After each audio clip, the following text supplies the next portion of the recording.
भारत में अंग्रेजों की भू राजस्व नीति कैसी थी और इस पर कौन कौन से प्रमुख कारक लागू होते थे, आज हम उसकी बात करते हैं और उस पर भारतीय समाज का क्या प्रभाव पड़ा था। तो चलिए शुरू करते हैं। मैं हूं अनुराग मिश्रा। शुरू करते हैं बात। प्रारंभ से ही ब्रिटिश कंपनी भारत में भू राजस्व के अधिकतम संग्रह में विश्वास करती थी। उस समय कंपनी को वाणिज्य व्यापार में निवेश, प्रशासनिक खर्च और भारत में साम्राज्यवादी प्रसार के लिए अधिकतम राशि की आवश्यकता थी, अतः सारा भार आपने कृषकों पर लाद दिया।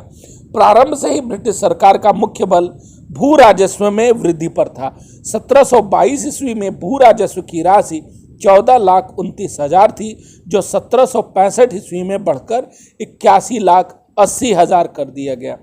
भू राजस्व में वृद्धि ब्रिटिश वाणिज्य एवं व्यापार की आवश्यकताओं से परिचालित थी। बंगाल की दीवानी प्राप्त करने के बाद कोर्ट ऑफ डायरेक्टर्स ने गवर्नर को लिखा कि कंपनी का निवेश उसकी अधिकतम सीमा तक पहुंचा दिया जाना चाहिए।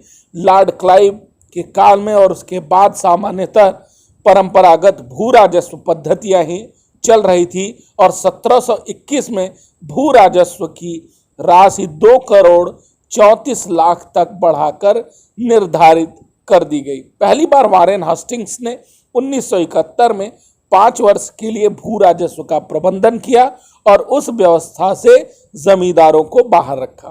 कंपनी को व्यापार एवं विस्तारवादी युद्धों के लिए अधिकतम राशि की आवश्यकता थी, अतः भू राजस्व संग्रह की नीलामी कर दी गई। लेकिन इस व्यवस्था के अंतर्गत देखा गया कि कृषकों का अत्यधिक शोषण हो रहा है और पर्याप्त लाभ भी नहीं हो रहा है, अतः 1775 में वारेन हेस्टिंग्स ने इसे रद्द कर 1 वर्षीय प्रबंधन लागू किया। इस तरह वारेन हेस्टिंग्स प्रयोग की प्रक्रिया से ही गुजरता रहा। केवल और केवल प्रयोग, न जनता को कुछ प्राप्त हुआ, न जनता के दुख दर्द से ब्रिटिश सरकार वाकिफ हो सकी। अब हम बात करते हैं स्थायी बंदोबस्त व्यवस्था की। 1772 ईस्वी में एक निबंध में हेनरी प्लाटू ने स्थायी बंदोबस्त की अनुशंसा की। आगे चलकर इसे फिलिप फ्रांसिस ने भी इस व्यवस्था की वकालत की। साथ ही रणजीत गुहा जैसे विद्वान ने भी इस तथ्य को स्पष्ट किया कि जमींदारी व्यवस्था पर फ्रांसीसी प्रकृति तंत्रवादियों का प्रभाव था।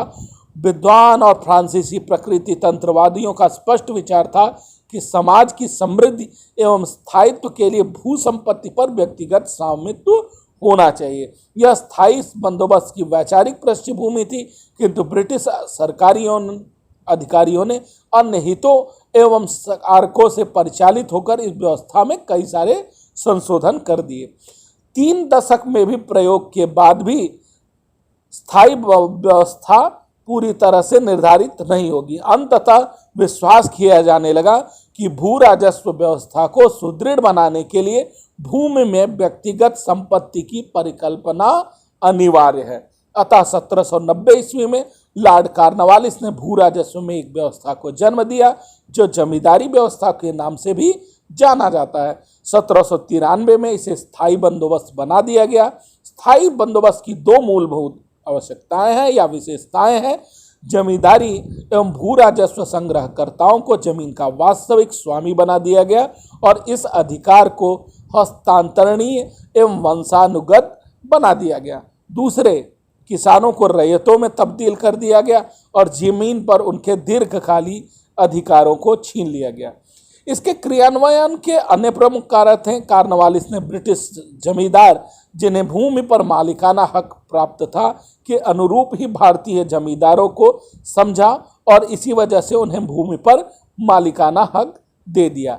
ब्रिटिश कंपनी को भारत में स्थिति सुदृढ़ करने और विभिन्न प्रकार के खर्चों को पूरा करने के लिए वित्तीय सुरक्षा एवं स्थायित्व की आवश्यकता थी और उसके लिए भू राजस्व की आमदनी में स्थायित्व आवश्यक था। सबसे बढ़कर भू राजस्व अधिकतम मात्रा में प्राप्त होगा और भू राजस्व वसूली को सुरक्षा देने का उपाय इनके दिमाग में चल रहा था। अंत में जमींदार वर्ग, जिनका ब्रिटिश साम्राज्य द्वारा सृजन किया गया, यह वर्ग हितों के सुरक्षा के लिए ब्रिटिश पर निर्भर थे, अतः एक समर्थक वर्ग की उत्पत्ति को ब्रिटिश द्वारा प्रोत्साहित कर दिया गया।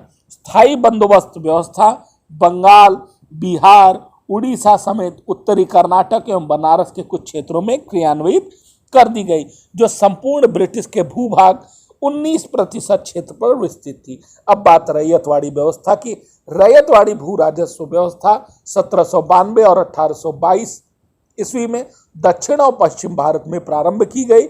इसके क्रियान्वयन के बहुत सारे कारण थे, लेकिन आइए हम शॉर्टकट में इसे डिस्कस करते हैं। स्थायी बंदोबस्त में सरकार को आशानुरूप लाभ प्राप्त नहीं हो रहा था। अब सरकार एक ऐसी व्यवस्था के पक्ष में थी जिसका समय समय पर पुनर्निर्धारण किया जा सके। दूसरे, दक्षिण और पश्चिम भारत की स्थिति बंगाल से भिन्न थी। यहाँ कोई जमींदार वर्ग नहीं था जिनके साथ बंदोबस्त किया जा सके।